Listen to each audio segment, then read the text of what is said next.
And we're live. Welcome to Earful of Dirt Lineouts, episode 18. I've got Matt Hawkins, the polar bear, general manager and president of the San Diego Legion. How are you doing today, Matt? Fantastic. Thanks for having me on. I really appreciate it. Thanks for coming on as well. So you're from South Africa. You're from Durban, correct? Yes. Like a suburb, Durban proper? So basically grew up in an area called Umhlanga Rocks, sort of that area, sort of up the North Coast, but then was at boarding school for sort of my high school career. So didn't spend too much time there, was more away at school most of the time. So what's the boarding school you went to? Maritzburg College. Okay. Yeah. Land of Durban. One of my friends from high school went to Pretoria Boys. Yeah. So it was like what you guys have set up for the high school level is very awesome, because like seeing facilities you guys got and playing rugby and sports in general. It's like 10 athletic fields and yeah. No, we're lucky. Look, we've got a lot of space, right? Unfortunately, in places like we in San Diego have space comes at a premium. Yeah.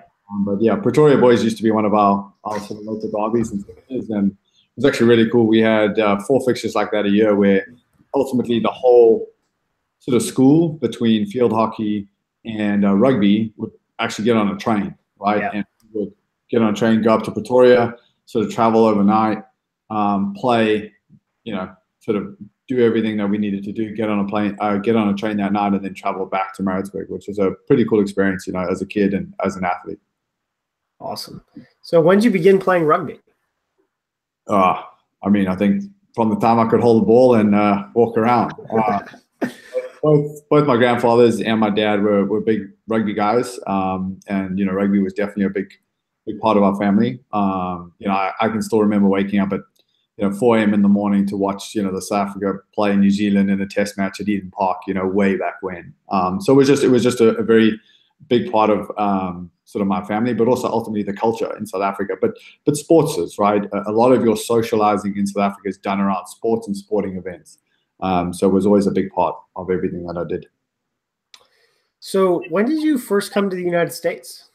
I actually first came out in '95. So I had family that was out here, and I happened to be on a rugby tour with my school in the UK.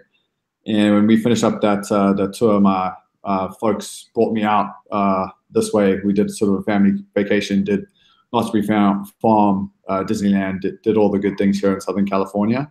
That was my first sort of introduction to San Diego, but ultimately America, and just fell in love.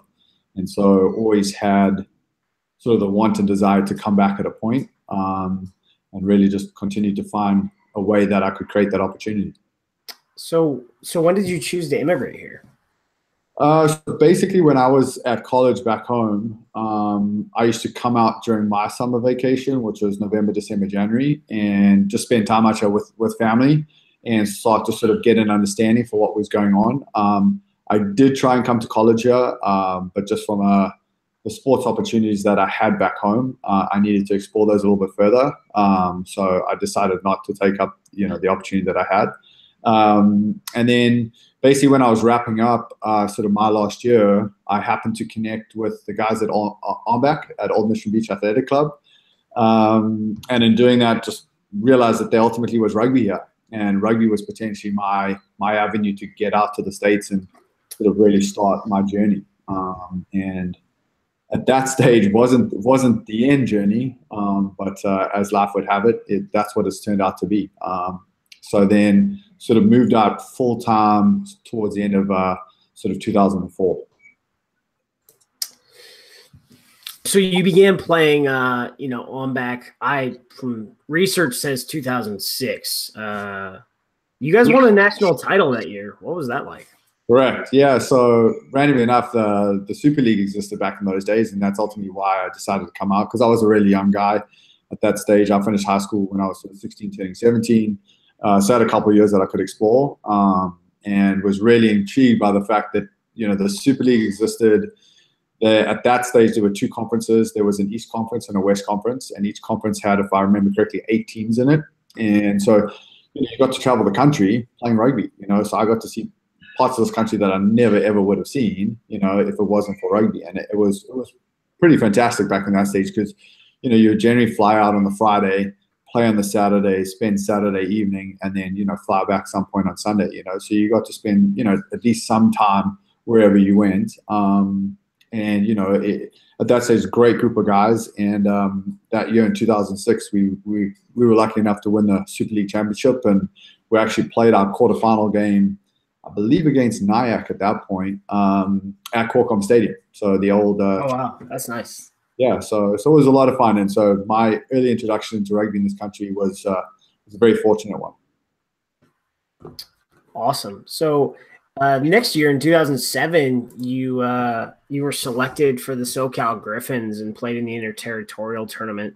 What was that program like versus now? And there's a lot of folks that are getting into rugby that have no idea of what that time was like in the American landscape.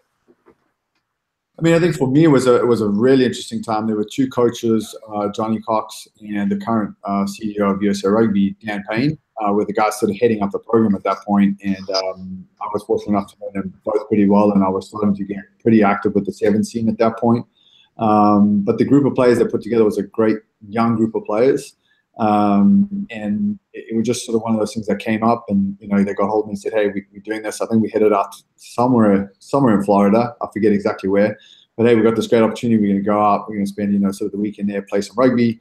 And for me, it was just another great opportunity to play rugby, with a good group of people, and really enjoyed it. We had a fantastic time out there. I think we narrowly lost the final to the Grizzlies, but no, it was another great opportunity, and also again, to spend time with people like Dan, and with Johnny Cox was fantastic. And then fall of 2007, you earned your first sevens cap, and then you went on to a pretty long career. How many caps do you have? Sevens caps do you have? I want to say I played in 42 tournaments at the end of all of it, and a couple World Cups. Yeah, I was really, really lucky, really, really fortunate to have the opportunity to, ultimately try out, for the team, but then get selected and then have the career that I had. It was a time that I look back on very fondly, and really enjoyed, every second of it. So were you the most long tenured player of the 7 squad before Zach came along? I mean, you and Zach played together a little bit too. Yeah, I believe it. Yeah, sort of when I wrapped up, I was at that point. But I don't know definitely. But there was a time somewhere there that I had played the most games. In 2010, you earned your 15s cap against Russia. What was the player pool like back then? How tough was it to break in? I think at that point there were a lot of long-standing guys that were in the squad, and there was a collective there that for the most part guys had existed and were in that team, and there wasn't a lot of turnover. So when I came in, it was a pretty established group of players, and I think I was just really fortunate that year had a good year on the circuit, and that provided the opportunity for me to be seen. And I think more importantly, the Vegas tournament specifically, I had a really good Vegas tournament that year. So that provided the foot in the door. And I really enjoyed my time with the 15s. Ultimately looking back, I wish I could have spent more time doing that. Unfortunately for me, there was, trying to divide my time between 7s, 15s, a family, and then also a job. And the reality is there just wasn't enough time, and the 7s was something that I really enjoyed and got to travel the world. And was a program that ultimately gave me my shot. So I felt very loyal to that. So in 2009, you end up coaching at Belmont Shore. Were you still living in San Diego? Yeah, I was. I was living in San Diego, but I actually worked up in LA. Okay. For a company called Saatchi & Saatchi up in LA. So I used to commute every day. Take the train? No, used to drive. One of my buddies, live, now he's moved to Dallas, but he lived in North County, and he would, take the train some days and some days not, obviously, drive. That takes commitment, my friend. Yeah, that whole self-driving car thing would have been great. But no, yeah, again, it was just, as a rugby player back then, you did what you had to do, for the opportunity. And I mean, from my side, things, it was a great job, and they were incredibly flexible and supportive of, me and my rugby career. Yeah. But again, I had a young family at home and needed to make sure that I, put a roof over their head and food on the table. So just things that we needed to do. And so you just get on and do it. So for 3 years, you coached Belmont Shore Sevens. You guys went to Club Sevens Nationals in 2009, 2011. You won the Sevens national title. So what is the setup and level you need to be at to reach the tournament and win? And then those, based on what I'm seeing, the athletes really show out at that tournament. Like, you see high level rugby athletes every year. Yes, I think again, very fortunate with the Belmont situation. So I think in 2009 we actually won it. 2010 we went to the final and lost to OPSB, and then in 2011 we won it again. And I think a large part of that, came down, especially when you get to the national sevens. Your Eagles guys have had an incredibly long season at that point, so their ability to really engage and be fully active during the summer is really tough, because at that point they want to take a timeout. So you're really looking at sort of the best college players that are coming through and graduating, and then trying to connect that and find a really good mix of sort of older experienced players that have either played for the Eagles at a point or are sort of on the periphery of making that Eagle squad. And I think we got very fortunate with how we were able to recruit and the players that ended up filling out our roster. And so with that in place, it became, more, let's just give them the tools to be successful, because we had the guys that could be successful, and just really put them in a position to go and do that, And as I said, we had a great run over 3 years with a lot of people contributing towards that, from players, staff. Belmont at that point just had a fantastic group of people around them, and that was showcased. So you've worked a lot with youth development. You've helped build up 2 local youth programs in San Diego, the Mustangs and the Coastal Dragons. What led you to that? And then both have gotten pretty massive. I think it's just been a large part of sort of my take on rugby in this country. I've got 2 boys, 9 and 7 now, and my dream was always for them to have the opportunity to play rugby if they wanted to, but also be able to have the opportunity to do it the right way, and really enjoy their experience. And, sports specifically here, in this country is just such a massive part of life. But, in particular here in Southern California, we have the weather to be, involved and active, all the time, right? And so I think, when I first came out, kudos to OMBAC. They were trying back then, back in sort of 04, 05 to try and put together a youth program.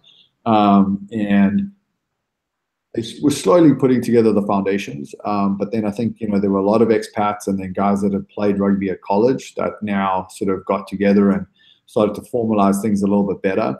And then I think you started to see the growth of these other sort of youth programs. And I was kind of fortunate enough that where I was living sort of North County, San Diego in Encinitas, at that point, they didn't have a program. And so we were able to get a group of people together and, literally build the club from scratch, right? We designed the logo, we came up with the name, and got this club kicked off. At that point, I didn't have kids. I think it was 9-10 years ago. So really handed it over to a group of dads that sort of took it on and have grown it to what they have at this point. And, I think all the clubs at some point have gone out, and I think it's something that I will continue to do, because I think that's the breadbasket of our success, is the youth. And I love being out there with the kids and sort of just seeing them grow and evolve. And my love for the game kind of comes through that, right? Just seeing these kids love what they do. Because at a certain point, that love of the game turns into something else, right? There's just a little bit more to it. But yeah, we're very fortunate here in San Diego. There are a lot of incredible volunteers, that are very, very energized and very, very passionate, and continue to make sure that this game moves forward, and continues to grow. You've also coached at San Diego State. You were the head coach in 2012, taking them to the D1AA. 15s championship and also to the collegiate sevens national championship. How do you see collegiate rugby fitting in with the MLR landscape, and will it change much? I mean, I think it really depends, right? I think, the college sort of layer of rugby in this country is just so expansive. I mean, there's so many teams and so many divisions and so many different levels, and geographically it's just so vast. But what I do hope, right, is right now there are a lot of high school kids that see rugby as an opportunity in college, whether it's an opportunity to get into a college, to get some financial support, or just really, hey, I have this commonality with a group of people because of my rugby, and so I can connect really quickly once I get on campus. But I think from our side of things, as the MLR goes, we want to create an aspirational pathway, right? So for those kids that aspire to go and do something more specific in the rugby world, they now have the ability to do it, right? And I think we as the MLR and the individual teams need to make sure that we are working, hand in hand with the colleges to sort of talk through what are the opportunities, how can we support them, and then how can we cultivate the development in those 4 years that a player is at college, and then at the same time allow those kids to reap the benefit of when they come through to have the opportunity to be a professional athlete. I think that's a dream for a lot of people. And as you look at it, as we discussed a little bit earlier, if I'm a guy in college now and I'm looking at what's ahead of me, between the sevens program and the 15s program, there's maybe 70 spots available for me to wear, a quote unquote international or professional jersey. And the truth of the matter is there's not a lot of turnover there, there's maybe 10 to 15% turnover every year. So there just aren't spots available, and so the hope is that we, as a league, the MLR, can grow to a point where, there's hundreds of opportunities for these kids, but then I've also worked with the colleges to create a development pathway, that yes, we want to see this college win a national championship, but the reality is what's more important to us is to make sure that the kid that's 17, 18, graduating out of high school, going into college, now over the next 4 years is actually in a system and a pathway where they're developing through a 4-year process versus just competing for a starting spot, because there's a very different model there. And we need to make sure that, we capture that and make the most of it, because that at the end of the day is going to cultivate the competition that we need to generate the best eagle. And if we can generate the best eagle, hopefully we can generate the best eagles and, start now competing to be, one of the top 10 teams in the world, and hopefully at some point in the near future make a quarterfinal at a World Cup. Awesome. So, same year, you end up taking over All Marine Sevens.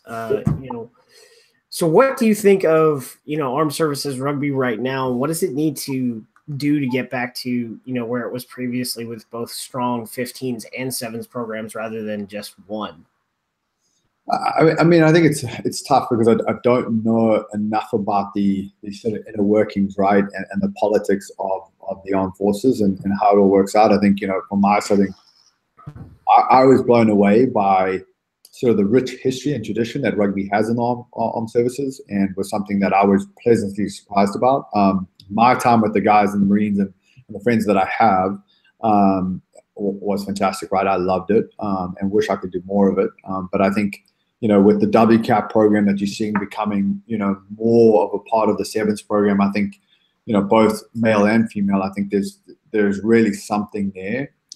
As far as the sevens and 15s, I mean, the more rugby, the better, right? So if there is the potential to support both, I think absolutely, ideally, yes, let's try and make that happen. But the fact that there is a, armed forces championship every year, I think that's fantastic, right? I think that's definitely still something that's showcasing that tradition, that history that, those men and women have with the game, and those organizations have with the game, so I think that's important to us.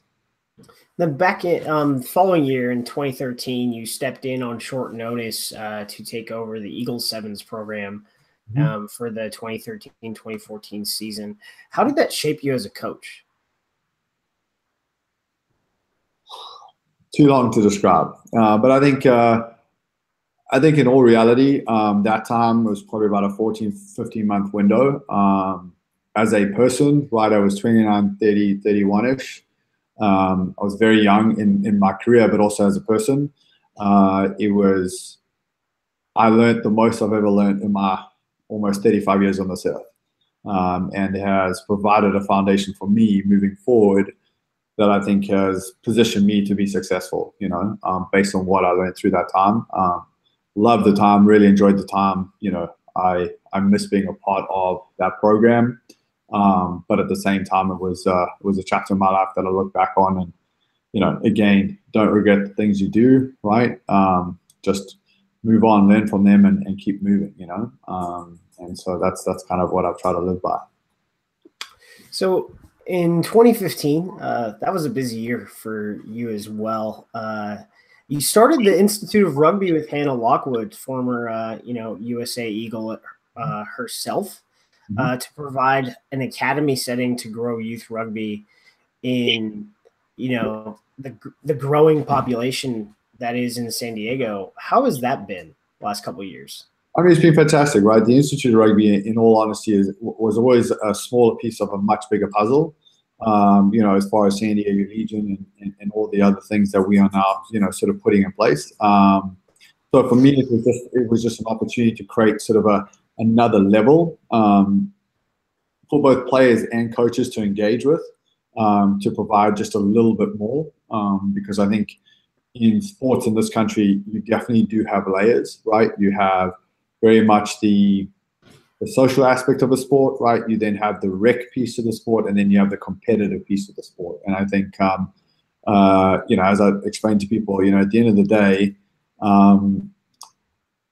for us right now, the pathway, right, that everyone likes to talk about, I think is unfortunately pretty disjointed, but it's really no one's fault, right? It's fairly disjointed. And as I told people, the Institute of Rugby is not a pathway, right? It's an opportunity to get better, to hopefully join a pathway, or to stay in a pathway, depending on what that is, because there were just multiple pathways at that point. And I think, moving forward, the hope is that we create, some type of galvanizing effort, right? That we in our local entities are provided the leadership from the governing body that we can then get in behind and really support them, right? Because our governing body is doing everything they can, but at the same time, doesn't have the resource to take on the geography that we are, and so we've all got to sort of buy in and get in behind that and support them, because I think that's really and truly the only way we're going to be,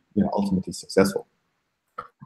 Can you tell everyone about Institute of Rugby's holistic program? You guys have a pretty extensive offering. Yes, I think the goal was really, I have a lot of friends that are based all over the world in different forms and sort of levels of rugby. And so, I've spent the last sort of 15, 16 years really diving into that and sort of trying to get an understanding of what's done where, And so an example would be if I was looking at the Saracens Academy or if I was looking at the Natal Sharks Academy, right? Both very strong brands in rugby, both have very sort of storied histories in the game. One obviously based in Europe, the other one based in the Southern Hemisphere, so playing in different competitions, but very much the same level. But when you look at the different academy models, they're significantly different, right? The Sharks approach it in the manner where, bigger is better. So they have close to, I think, 250 players in their academy yearly. And they have 2 locations in sort of the KwaZulu-Natal province, and then they actually have a location in Dubai. So it's a significant program, right? And then you look at Saracens, and Saracens ultimately, they look at targeting, 15 to 16 players. I believe it's between the ages of 15 and 18, and that's it, right? That's where they put their energies and efforts behind it. And if memory serves me correctly, all of the guys that were selected for the Lions tour from Saracens all came through their academy.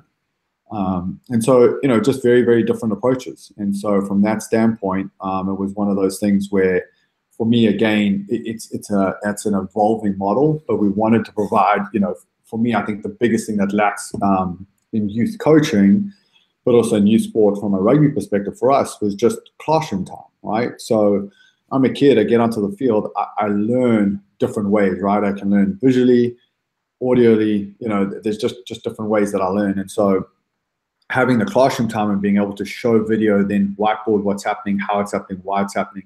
I think, you know, the ability to learn through that process and then go out onto a field and really practice and execute that was something that's not done that often. And so that piece to it, you know, the other piece was obviously teaming up with the group Exos, who's a human performance company.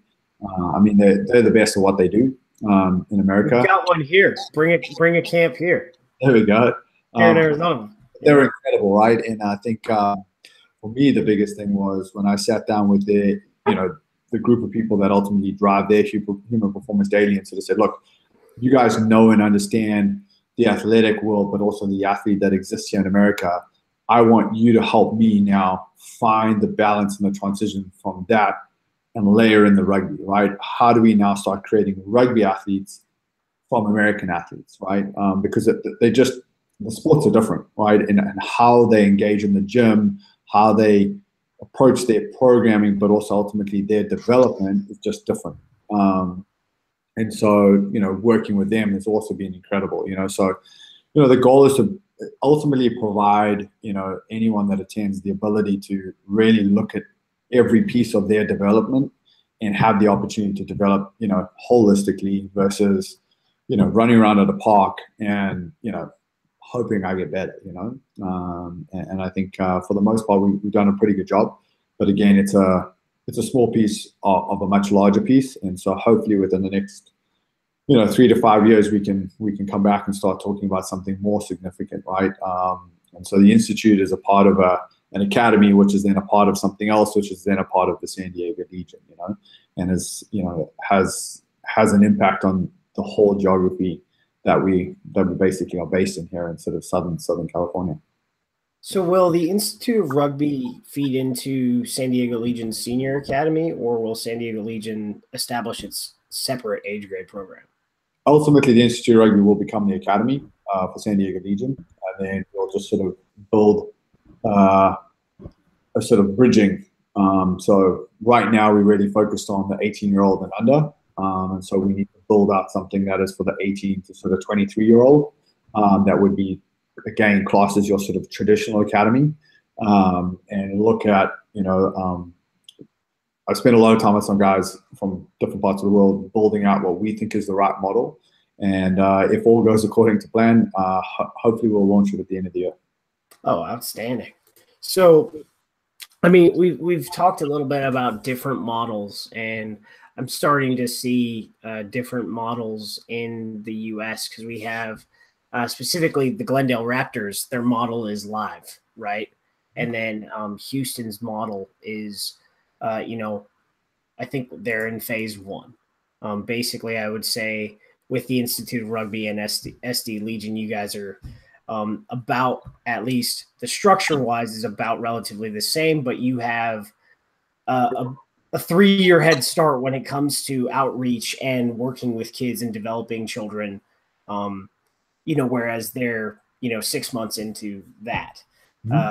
How does the local collegiate system, because you have San Diego State, they're a top-level college program, and then you have other top-level college programs in Southern California that you can draw from. How do you see those schools fitting into a senior academy, and how you would, I guess, provide resources and also integrate what they do to feed if the athletes want to pursue rugby?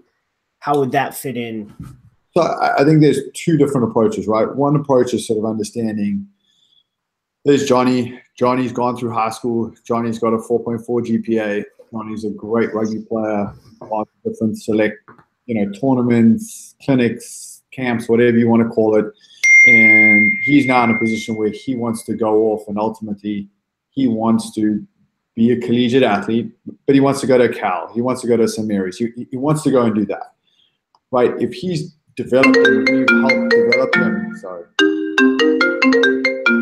If we've developed him and helped develop him in our geography, we want to make sure that we keep tabs on him, right? So when he's 18, we want to know what he looks like at 18 and a half, 19, 19 and a half, 20, you know. And so what we've got to do is we've got to create a system that allows him to go forward and ultimately go and explore being a collegiate athlete at one of those 4-year colleges, but still then have touch points on him, right? So let's say he goes away in September, well then in winter he comes back and spends 5-6 days with us, right? And we're in constant communication with his coaching staff at his college that he's at, but then he goes away again, and then spring break he comes back to us. Over summer he comes back to us. And if we can create a model that is a hybrid between sort of the Saracens model and the Sharks model, I think we can create the right opportunity, right? So the 15, 16 players that we select that then go off to 4-year colleges, we have those 15, 16 players continually coming back to us, right? And we have touch points in them. But then at the same time, we also want to create an opportunity for players that, for example, aren't Johnny, right? They didn't get the GPA. They didn't do all the things that they needed to do to actually go and explore a college career. Well, what we need to put in place is hopefully, right, is we create a collaboration or a partnership with a college program, whether it be San Diego State, whether it be a community college, where they can actually be in an academy, but also be getting an education daily. But that's housed with us, right? So we have a touch point on them every day. And I think the way to create it then is that you structure something that is a 12-month and a 24-month process. So if Michael comes to us and says, hey guys, I don't have the GPA to get into the rugby school that I want to get into, but I really still want to go to a 4-year college. Well, we get him in it and we basically put him in a program where we develop him as an athlete and as a player, and we get to evaluate him to see if he becomes a long-term part of our, basically our player profile and our squad, but also help him academically to do what he needs to do to achieve his goals, to then go and convert and transfer on to a 4-year university. The 24-month program is more for someone that doesn't really have, right, any real desire to go to a 4-year college, but here's certain certifications, or here's a start where you can work towards that and sort of decide. But also during that 24 months, we'll have enough time with them where we can work with them to say, hey, look, a rugby career is definitely something that, is in the cards for you. But right now, you maybe need to go and explore something else. Or, hey, after 24 months, Johnny, we really like you. We think you're a massive part of what, could be a successful team. Let's pull you into us and let's house you with us, and let's create a development process for you. Where again, you're still getting educated and getting a degree, but at the same time, you're now a larger part of what we are. So there's a couple different sort of verticals to it, but I think we've got to have education and performance as two significant pieces, and then just making sure that we provide all the opportunities that we can, but at the same time create the right touch points that we are developing our geography, and hopefully getting to a point where 60-70% of the players that are representing San Diego Legion are from the Southern California basin, right? And I think if we can do that, we've not only grown the game, but we've also developed the game to a point where now, if there are 19 other teams in the MLR that are doing the same thing, well, now we've got something really unique and really special that can then drive that engine that sits above us, which is the Eagles and the national team. In 2015, you helped establish the San Diego Breakers.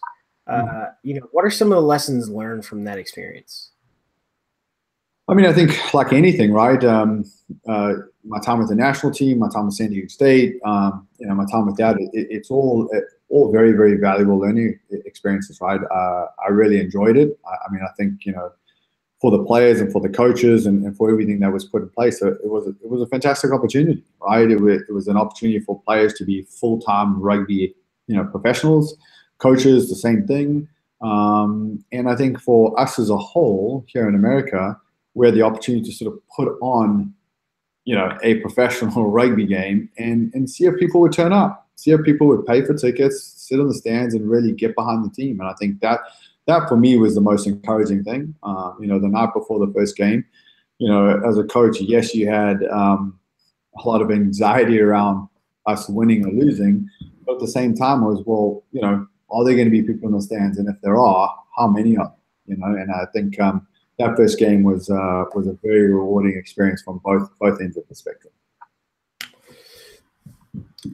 You said previously, since the Breakers folded, you had been working on the Legion project. So what has been the work that's gone into, now we're a month away from being in the MLR first season?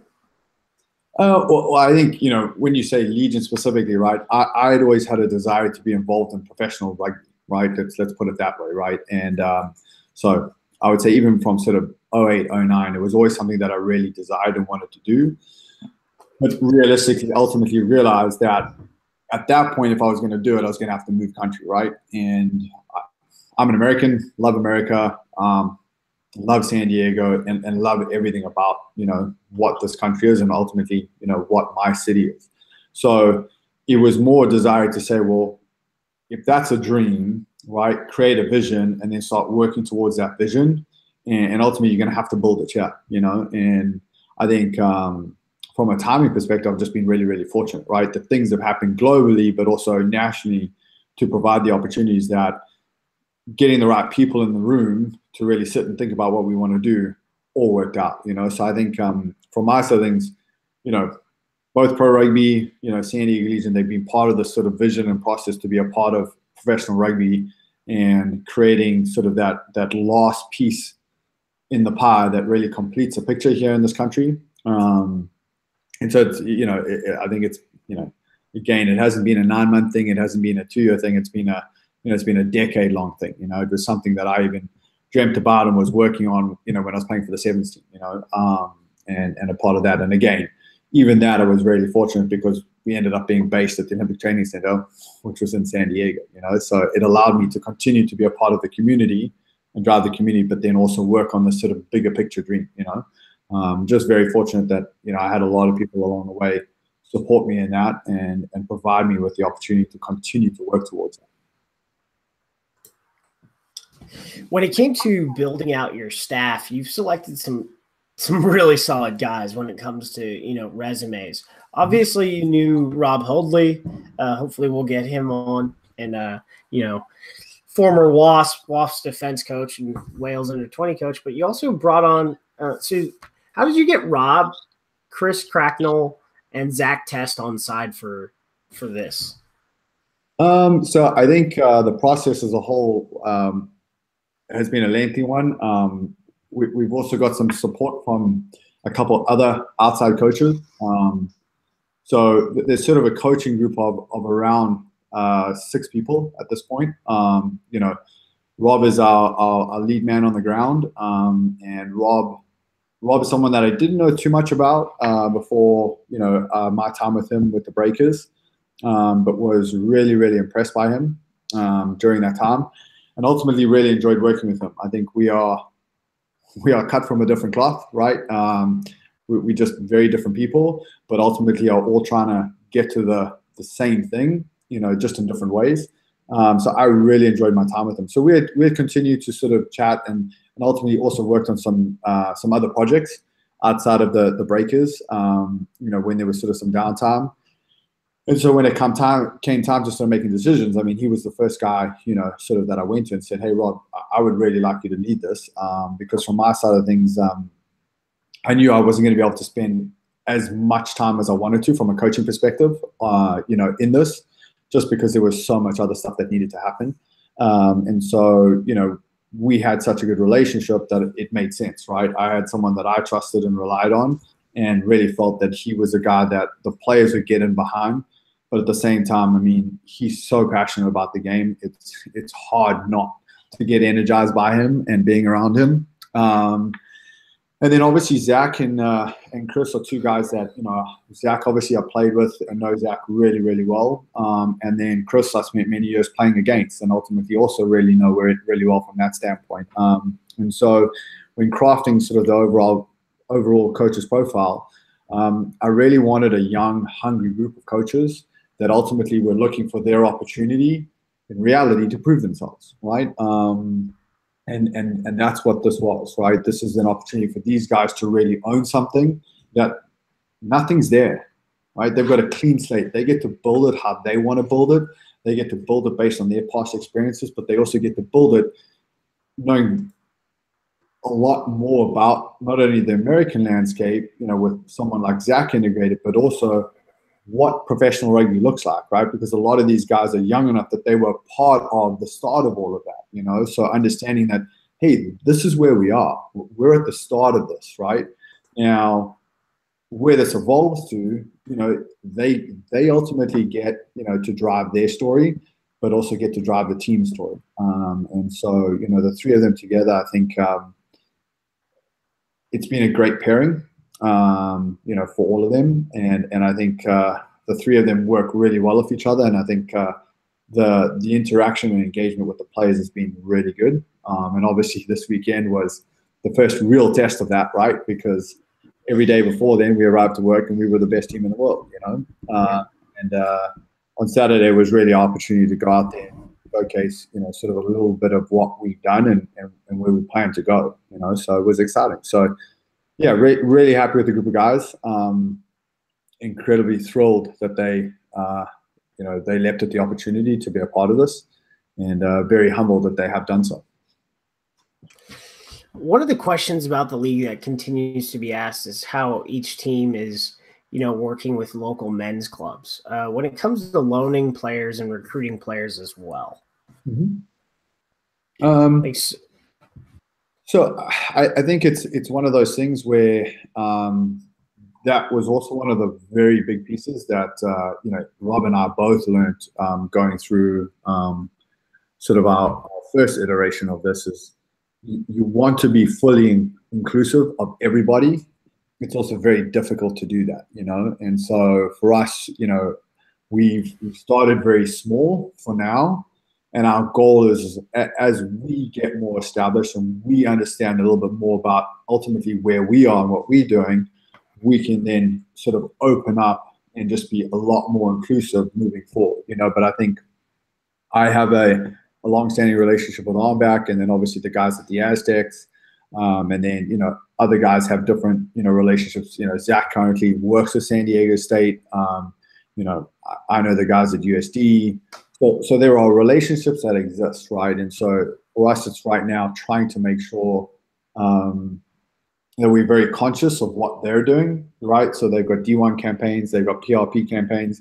There's a lot of other things that are going on, you know, and trying to make sure, number one, we are, you know, sort of, we are very understanding of what they're trying to achieve, but at the same time, you know, we understand what we need to try and achieve, right? And you know, balancing that is something that I think for most teams is probably one of the hardest battles, right? You know, a team like Glendale is fortunate, right? Because they've ultimately worked through that over the last 10 years to get to where they've got to, you know? For us here in San Diego, you were never going to work through that, right? Ultimately, what we had to do was provide something that hopefully is neutral and can support everyone, you know, from men's club down to youth in some capacity at some point. But with the understanding that a truncated season and kicking off, when we do kick off and when we launch as a team, we were just never going to get it all, right? And so slowly as we move forward, the goal would be to continue conversations, but ultimately facilitate more conversations and further current conversations to make sure that we are connecting with everybody, but also hopefully providing the answers that everybody's looking for. So far, looking at the, you know, the roster that you've built here, like, what are your impressions?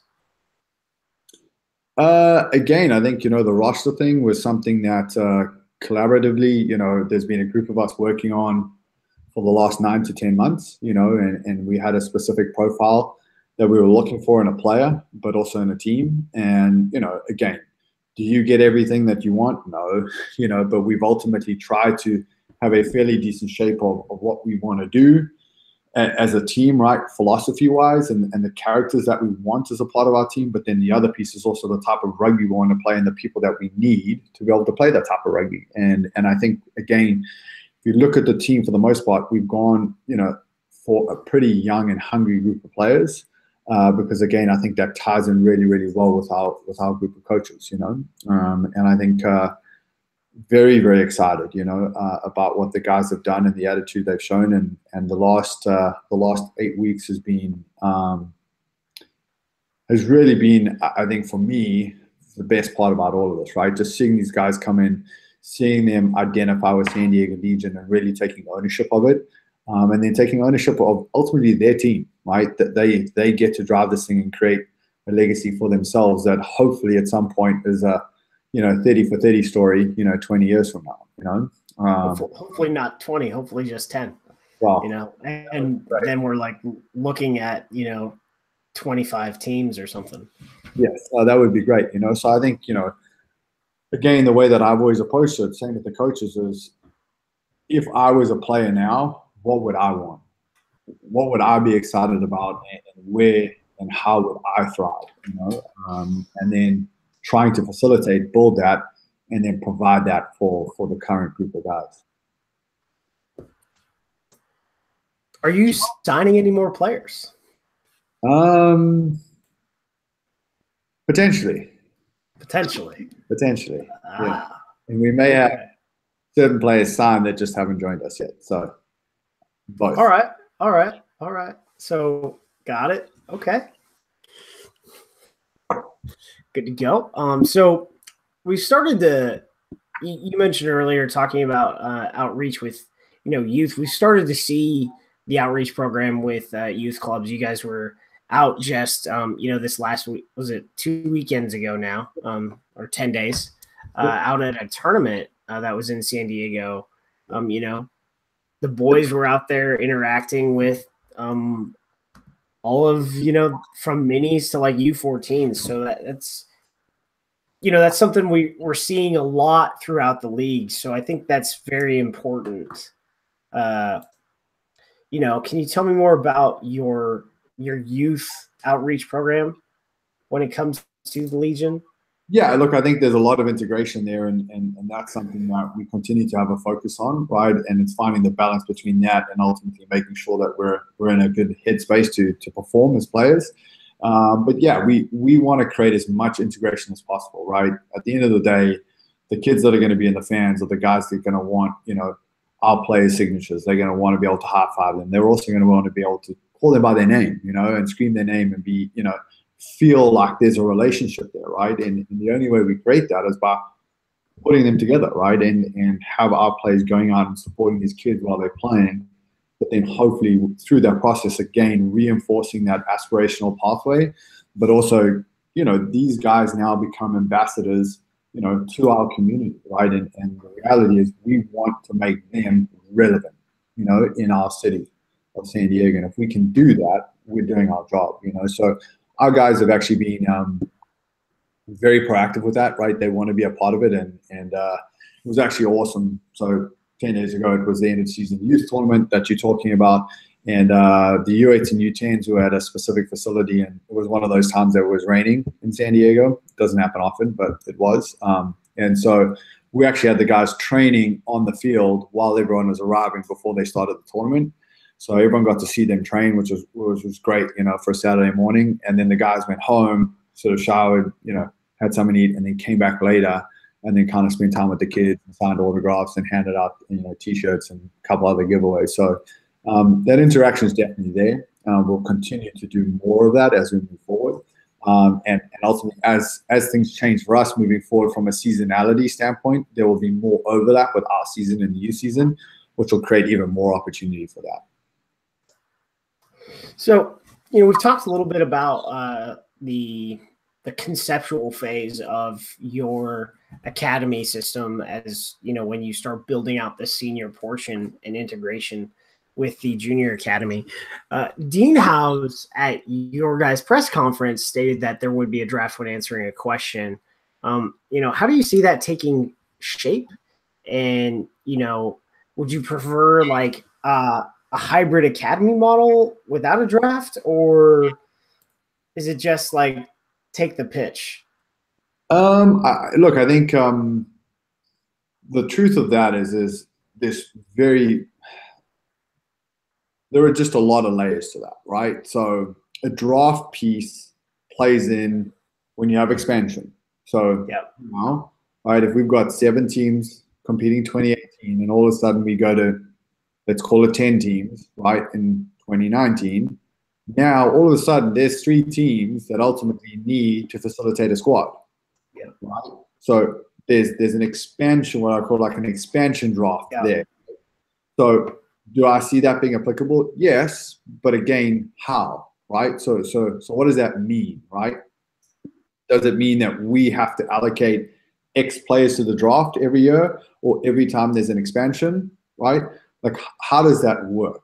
You know what I'm saying? And there's just a lot of detail in that I know that there's definitely a construct to that, but that needs to be very clearly detailed out. But that's ultimately also very much aligned to expansion, because if we don't expand, well, then why do you need it, right? Why do you do it? You know? So, you know, that's one piece. The other piece is, you know, going back to the academy piece is, okay, well, I've now just developed 20 of the best athletes in this country, right? But I can only house 5 of them. Do I then now get a development fee for each one of those players, right? Do I have to give all of those 20 players up to the draft? Am I able to save some of them? Right? There's just a lot of layers, but within that, you know, there's a lot of time and effort and investment in developing those players, right? And if now they go and start competing for 5 other teams that we're competing against, again, there's just a layer to that, you know? So I think in general, I think it makes sense. I think it forces teams to be very smart about their recruitment, but also their retention. And it adds an additional sort of strategic layer to how you create the profile of your team. But then again, the other piece is, okay, well, does that then include foreigners, right? And how many foreigners are there? And as a part of that, what's the end goal here, right? So if I've got, now, for example, this year I've got 7 teams and I've got, you know, average squads of 30, right? So I've got 210 players, let's say, right, that are playing professional rugby. Now, as a part of that, right now the allocation is 5 per team as far as foreigners go, right? So that's 35 guys that you take out of that, you know, 210. So we're at 175 at that point, right? That are ultimately American players, right? Now, is that a bigger pool or a smaller pool than we thought of, right? As far as people that could potentially play for the Eagles. Then moving that forward up the road, okay, so next year we go to 10 teams. That's now 300 players, right? That's however many foreigners, right? So we've got 50 of them. So that's now 250 people that in reality should be American players that can play for the Eagles. Well, now we've automatically added, you know, what's it, 65 people or 75 people to that Eagle player pool. I mean, that's massive. That's significant. But is that sustainable? Yeah. Do we have that many players? Do we have the ability to do that? That's for us. For myself, I've said, you know, when it comes to the draft, it's like within the American model and the American culture, we are used to the draft. We like the draft. Okay. But can collegiate rugby sustain a legit draft if you're just like a new player draft and you're pulling in just Americans? The answer is really no. And so my point to, you know, we discussed on the show was that it's going to take, you know, in my mind, 10 to 15 years of heavy investment to bring in coaches into the American college space and fund programs to the level of Cal, Lindenwood, and Life, and then, you know, develop players over that 15-year window to where there's a large enough pool to even draft. And I agree with that, but I also think that goes back to what you and I talked about earlier, right? Right now, as a college program, I don't provide that much of an aspirational value to my player, right? So as a college kid, I enter year 1 of studying, and again, this is a very general idea and opinion, right? I enter year 1, I'm really competing today to make the starting, you know, 23 or 15 today to go and beat someone tomorrow. But that's it, right? As a process, that's really the larger look at it.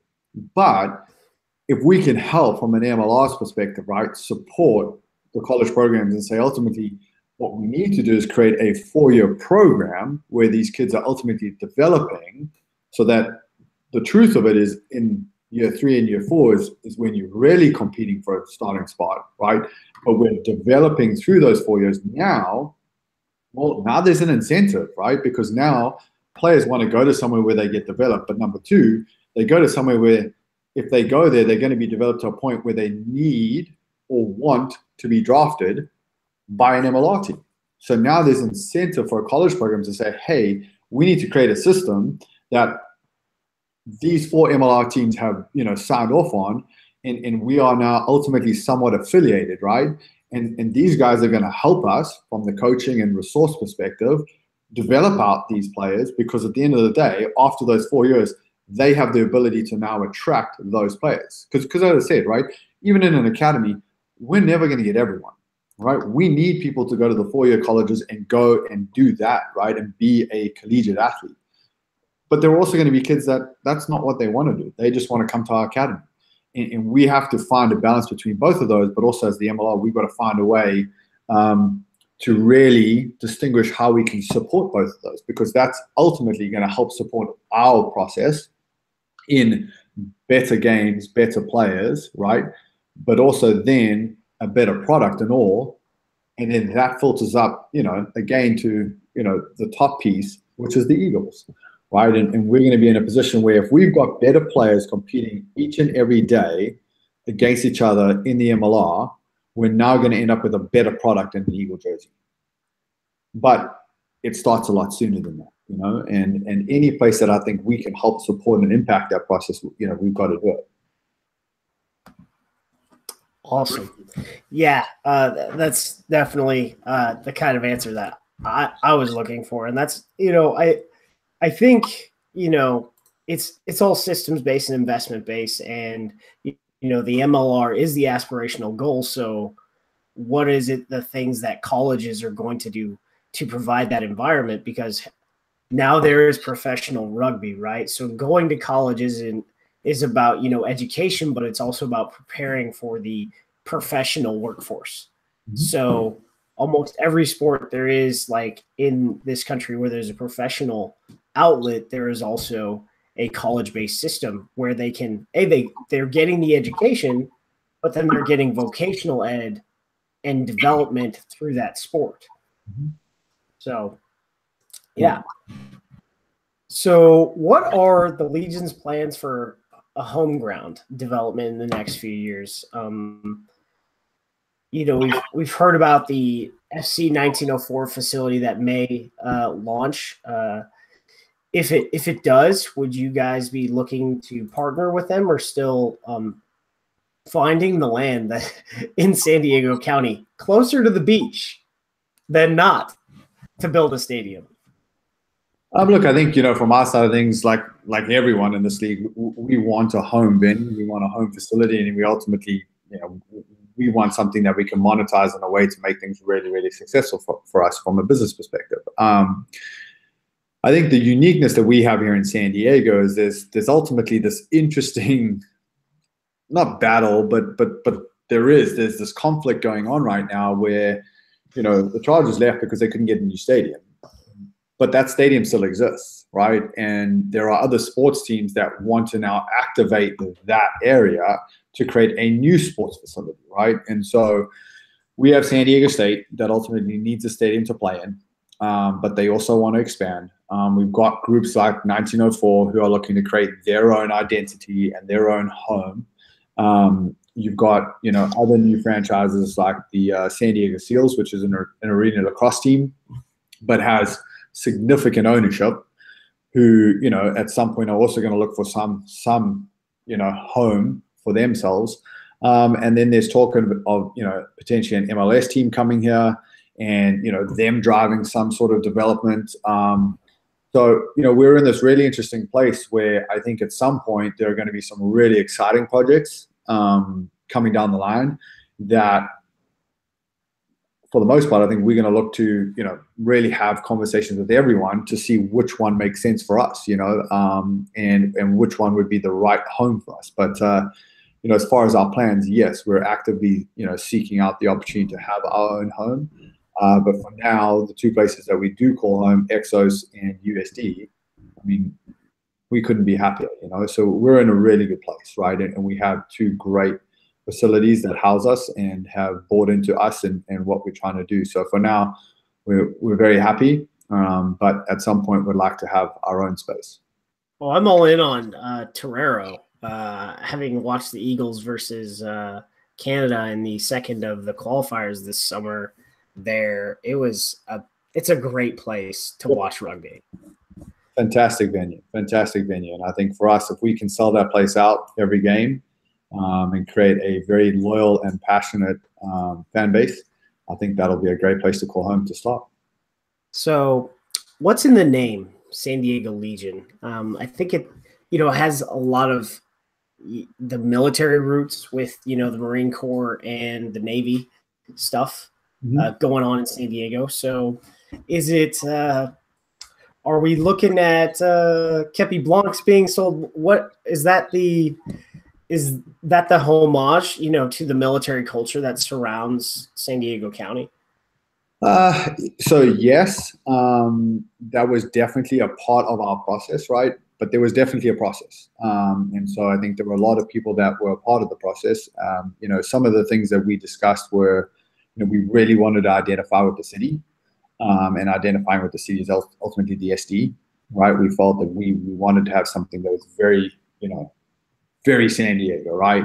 So that even if you didn't love rugby or Legion, you identified with San Diego and the SD and that symbol, right? So I think that played a large role in it. The other piece was, when you look back kind of at different sports franchises, here in San Diego, we felt we needed to create a slightly edgier team, right? Slightly, quote unquote cooler, if you want to call it, right? And you didn't quite know if they were the good guy or the bad guy type thing, and I think that's kind of where our colors came from. And obviously it also linked pretty well with San Diego State, which I think is one of the more significant sports properties or more identifiable brands here in San Diego. So I think that worked pretty well from that standpoint. And then again, Legion, we ultimately got to a point where we went through multiple rounds of, different designs, logos, names, and there were sort of really two names that stuck out. Legion was one of them, and there was one other that was very similar. And, when we all kind of looked at it and talked about it, it really resonated, right? From the standpoint of, being able to, talk to our sort of fans as Legionnaires, right? And being part of this larger collective. We've talked about from a team perspective, right?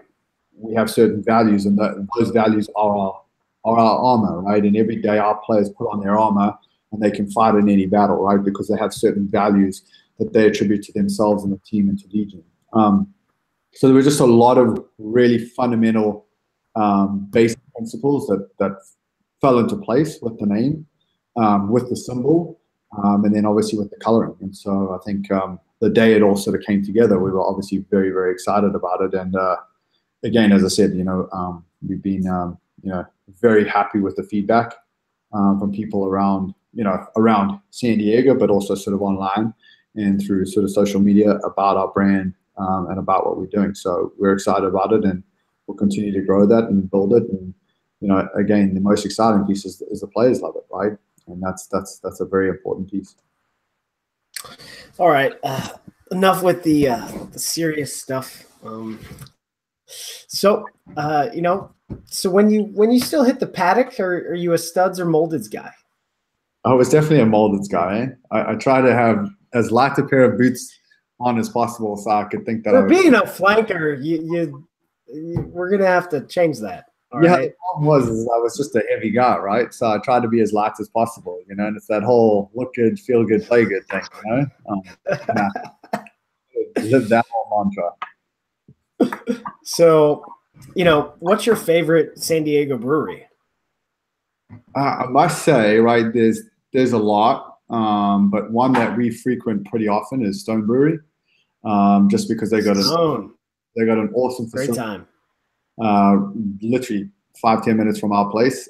It's a great place to hang out, have the kids, and just kind of relax and enjoy the San Diego weather on a Sunday afternoon. So that's the one that I frequent the most. In all honesty, I don't drink a lot of beer, so that's something that you'll have to speak to our fans about. See, as a performance athlete, I don't drink that often either. Okay. So, but I am I'm a supporter of Stone. Their Imperial Russian is one of my favorite beers of all time. I wish it was not seasonal. So, okay. I mean, it's 12% and it's layered and it's a good beer. Their IPAs I'm not a fan of. I'm not an IPA guy, and they're all in on the IPA life apparently. Yep. So the nickname, yes, Polar Bear. Yep. Where is that from? I mean, so I will point out that like a guy who gets the nickname Polar Bear, yes. either he must have meat hooks, and people must not like getting into fights with him. I just think generally speaking, on the 7th Circuit, I was one of the bigger guys. I had blonde hair and had a much larger beard most of the time. And I think just kind of the way that I played the game, and a certain commentator just kind of latched onto it at some point in my career, and it just didn't go away, and then our friend Dallin Stanford made sure that it stuck around for eternity. So, what's your concerns about shrinking Arctic sea ice? No real concerns at this stage. I mean, I think at this point, there's people a lot smarter than me worried about that and trying to create a solution for that. Well, it's the natural habitat of polar bears, so you gotta. Well, again, I'm pretty comfortable here, and we got the San Diego. So if I need someone. So it's the polar bear in the Coke Christmas commercial that is on a tropical island. Mm-hmm. Got it. That's more my speed. Yes. San Diego. Got it. Mm-hmm. Got it. All right. Let's see if we have any questions from the viewers, because there were a few today. Nope. All right. I'm Aaron Castro. Thank you, Matt Hawkins, for coming on. We'll be back next Monday at 10 p.m. Eastern Time, 7 p.m. Pacific Time. Thanks, Aaron. Appreciate it. Yep.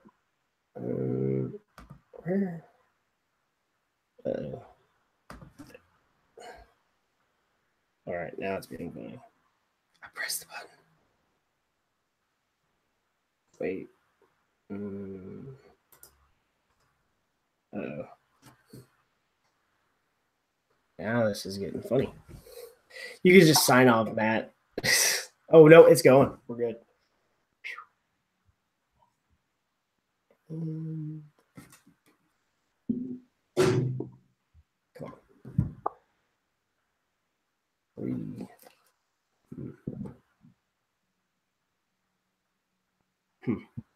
It's stopping. You good? Find out. Otherwise, we might have just gone on for so long. It says stopping, so either that would